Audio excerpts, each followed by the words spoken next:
একটি গ্রামে একটি ছাগল এবং একটি কুকুর পাশাপাশি বসবাস করত। তারা ছিল একে অপরের প্রিয় বন্ধু। ছাগলটি ছিল মিষ্টভাষী ও সহজ সরল, আর কুকুরটি ছিল সাহসী এবং সতর্ক।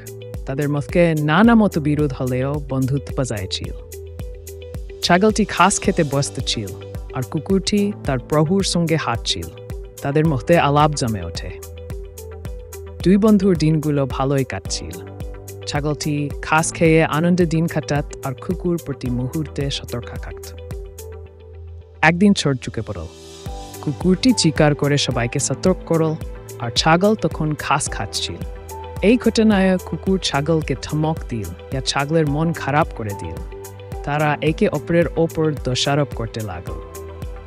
কিছুদিন পর এক ঝড়ের রাতে ছাগল শেয়ালদের ঢুকতে দেখে কুকুরকে সতর্ক করতে ডাক দিল। ছাগল শিং দিয়ে শেয়ালদের তাড়িয়ে দেয়। কুকুর ঘুম থেকে উঠে ছাগলের সাহসের কথা শুনে